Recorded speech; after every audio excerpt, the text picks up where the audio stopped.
Checkpoint XP on campus, slapping you in the side of the head once more with college esports news, as well as more stuff. I'm your host, Norris Howard, alongside Jacob Brothers, coming to us from inside the Matrix. Jacob, hello. Yo, what's up? We like stuff. We do like stuff, and one of the stuffs we like is Valorant.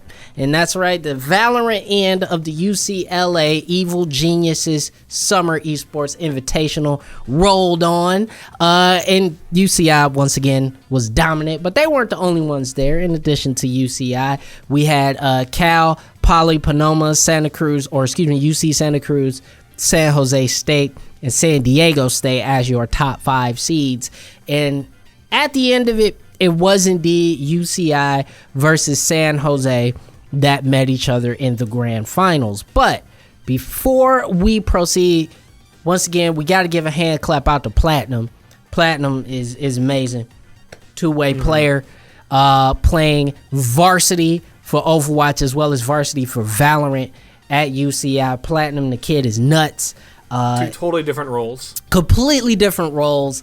And a lights out player throughout the whole series, solid player throughout this whole Valorant series. But I want to get into the matches a little bit here, because map 1 of UCI versus San Jose in this grand finals was absolutely, nail biting. It was hard fought for about 75% of the match, and then UCI ran away with it.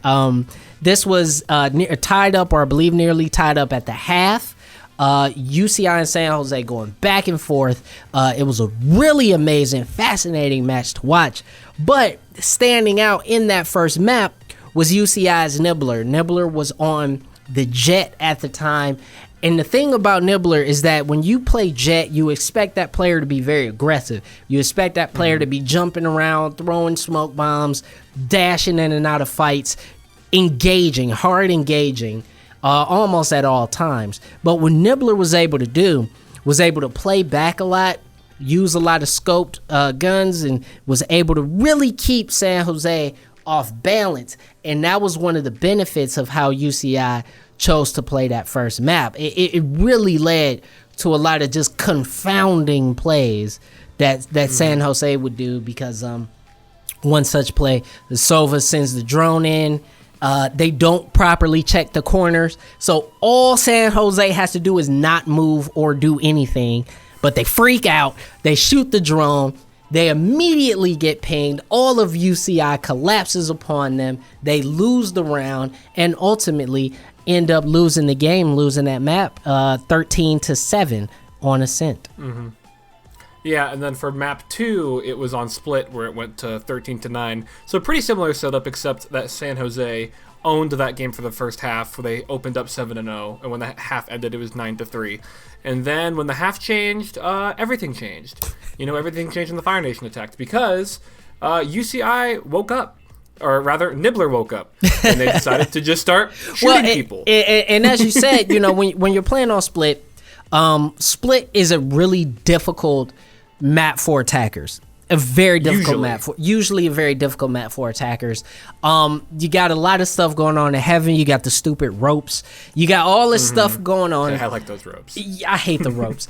But defenders usually have an easier time controlling the space. Defenders usually have first control of the high ground on split, and yet that is not how this match went.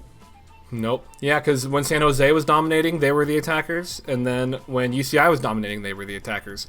And shout out also to San Jose's Bear. That guy's an absolute machine on the Judge, the auto shotgun, who would just waltz into heaven and just look at people. The shotgun, literally no one uses that gun. It's so hilarious, because you usually, if you're gonna go for a shotgun, you use the shorty. It's got more stopping power. That's what you go with. But the Judge, nobody uses that crap. But he was good with it. Yeah, but primarily for game 2, it's just after the half changed, and then Nibbler waking up, that kind of screwed the economy of San Jose. And it was one of those games where their economy was struggling, and so then when they'd walk into an area where there's 3 UCI players, they would not win that engagement. And UCI, they would just get those multi-kills when they need to.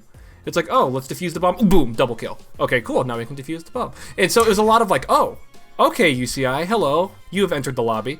And it was such a swap. You know, Yeah. like it really came out of nowhere. Yeah. So shout out to UCI. They really grinded it out. Yeah, absolutely. And Nibbler ending the match with a game high 30 kills, but getting the vast majority of them in the second half. I mean, if that's not the definition of clutch, I don't know what is. And Nibbler was playing as Raze, and it wasn't even like all utility kills, really. It wasn't like her crazy grenade. It was just her Raze. aiming at Yeah, them. you play Raze, you expect somebody to get a lot of kills with the grenades and a lot of kills with the ultimate, but Oh, yeah. it's mostly guns. Mostly guns from Nibbler. So, congratulations out to UCI for that one as well.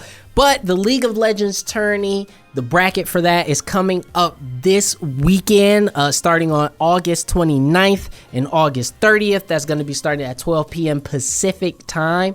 So that's 3 p.m. Eastern. Make sure you guys are locked in for that one because this is really a really great curtain raiser for the college esports season.